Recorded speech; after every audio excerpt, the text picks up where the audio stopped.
हनुमान गरुड़ संवाद। राम लक्ष्मण की नागपाश से मुक्ति। श्री राम लक्ष्मण के नागपाश में बंधने के बाद युद्ध समाप्त हो जाता है और लंका की सेना अपने नगर में वापस लौट जाते हैं। इधर सुग्रीव, हनुमान, अंगद, जामवंत और विभीषण सभी श्री राम और लक्ष्मण के इस हालत पर बहुत दुखी होते हैं, क्योंकि जिनके के लिए पूरी वानर सेना समुद्र लंघकर युद्ध करने के लिए आई थी, आज वही श्री राम और लक्ष्मण भूमि पर नागपाश में बंधे मूर्छित पड़े हैं और धीरे धीरे नाग उनके शरीर से प्राण चूस रहे थे। श्री राम की सेना में पूरी तरह शोक सागर में डूब जाते हैं। किसी को भी श्री राम और लक्ष्मण को इस संकट से बाहर निकालने का रास्ता नहीं सूझ रहा था। सुग्रीव के पूछने पर विभीषण बताते हैं कि इंद्रजीत ने घात लगाकर नागपाश अस्त्र का प्रयोग श्री राम और लक्ष्मण पर किया है। तब सुग्रीव विभीषण से नागपाश से मुक्त होने का कोई उपाय बताने के लिए कहते हैं कि दुनिया में ऐसा कौन सा अस्त्र है जिसका कोई उपाय नहीं है। लेकिन विभीषण जी कहते हैं कि एक बार यमपाश से कोई मुक्त हो सकता है, लेकिन नागपाश अस्त्र से प्राणी मृत्यु होने तक छूट नहीं सकता, क्योंकि नागपाश अस्त्र स्वयं ब्रह्मदेव द्वारा प्रकट किया गया था। दुष्टों का संहार करने के लिए भगवान शिव ने ब्रह्मदेव से नागपाश अस्त्र मांग लिया था और भगवान शिव की कड़ी तपस्या करके रावण पुत्र इंद्रजीत ने उनसे ये वरदान के रूप में प्राप्त किया। इंद्रजीत बहुत विकट परिस्थिति में ही इस अस्त्र का प्रयोग करता है। आज तक नागपाश से कोई भी बच नहीं पाया है। विभीषण जी मायूस होकर कहते हैं कि आज मेघनाद बाजी जीत गया। वहीं दूसरी ओर लंका में अशोक वाटिका में बैठी माता सीता श्री राम और लक्ष्मण के नागपाश में बंध जाने की सूचना पाकर शोकाकुल हो उठती है और विलाप करते हुए माता जगदम्बा से अपने पति और लक्ष्मण की रक्षा की प्रार्थना करती है। इधर रणभूमि में समय बीतता जा रहा था।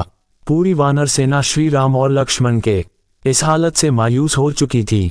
ऐसे में सुग्रीव देखते हैं कि बजरंगबली हनुमान वहां पर नहीं है, जो कि हमेशा श्री राम के कार्य सिद्ध करते हैं।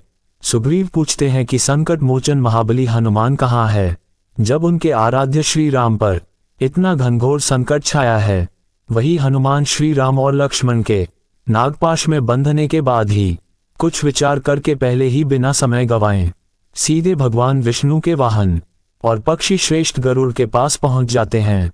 हनुमान को ये ज्ञात था कि नागपाश अस्त्र को छिन्न भिन्न करने की क्षमता केवल पक्षीराज गरुड़ में ही है, इसलिए हनुमान शीघ्रता से गरुड़ के पास आते हैं और गरुड़ को लक्ष्मण और मेघनाद के युद्ध का सारा वृतांत बताते हैं कि कैसे मेघनाद द्वारा छल से श्री राम और लक्ष्मण को नागपाश में बांध दिया गया है। हनुमान गरुड़ देव से प्रार्थना करते हैं कि वह शीघ्रता से उनके साथ चले और श्री राम और लक्ष्मण को नागपाश से मुक्त करने की कृपा करें। शुरुआत में तो गुरुदेव आनाकानी करते हैं, लेकिन वहां पर देव ऋषि नारद भी आ जाते हैं और वे भी गरुड़ को समझाते हैं कि इस समय भगवान विष्णु ने धरती से असुरों का नाश करने के लिए श्री राम के रूप में अवतार लिया है। इसलिए आपका परम धर्म यही है कि इस वक्त पवन पुत्र हनुमान की सहायता करें। देव ऋषि नारद के समझाने के बाद गरुड़ उनसे सहमत होते हैं और हनुमान के साथ चलने के लिए मान जाते हैं। इधर समस्त वानर सेना हताश होकर किसी चमत्कार के होने की प्रतीक्षा कर रही थी। अचानक वे सभी देखते हैं कि पवन पुत्र हनुमान पक्षीराज गरुड़ को लेकर आकाश मार्ग से आ रहे हैं। पक्षीराज गरुड़ को देखकर सभी प्रसन्न हो जाते हैं। राम और लक्ष्मण के पास आते हैं। गरुड़ अपने पंजों और चोंच से श्री राम और लक्ष्मण के ऊपर लिपटे हुए सभी जहरीले नागों को मारकर हटा देते हैं और श्री राम और लक्ष्मण नागपाश से मुक्त कर देते हैं। नागपाश से मुक्त होते ही दोनों भाई चेतना में आ जाते हैं और उठ खड़े होते हैं। श्री राम बड़े सहज भाव से पूछते हैं कि क्या हो गया था।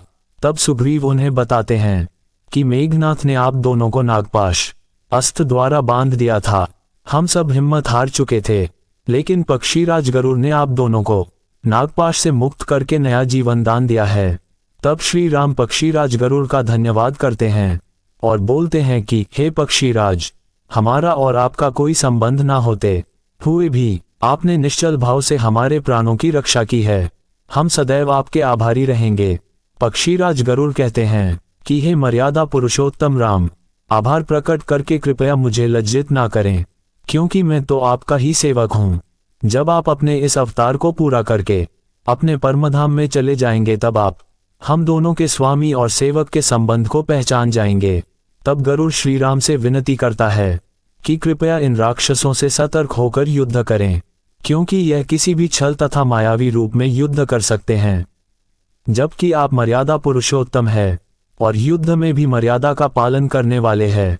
इतना कहकर गरुड़ श्री राम और लक्ष्मण की परिक्रमा करके वापस चले जाते हैं। श्री राम और लक्ष्मण को सकुशल देखकर पूरी वानर सेना हर्षोल्लास से भर जाते हैं और वे श्री राम के नाम के जयकारे लगाने लगते हैं। जय श्री राम तथा जय सिया राम के नारों से पूरा आकाश गूंज उठता है। वही लंका में जब रावण वानर सेना का जयनाथ तथा जय सिया राम के नारे सुनता है तो उसकी नींद उड़ जाती है। तब वह अपने गुप्तचर को बुलाता है और पूछता है कि शत्रु सेना इतनी रात को जयनाद क्यों कर रही है।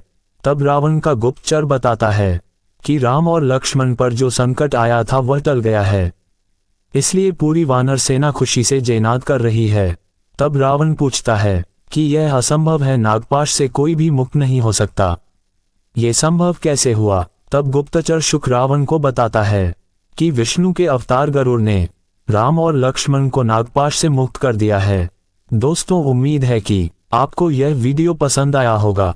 इस पोस्ट को अपने दोस्तों और परिवार के साथ जरूर शेयर करें और वीडियो को लाइक करें, चैनल को सब्सक्राइब करें और भी ऐसे ही वीडियो देखने के लिए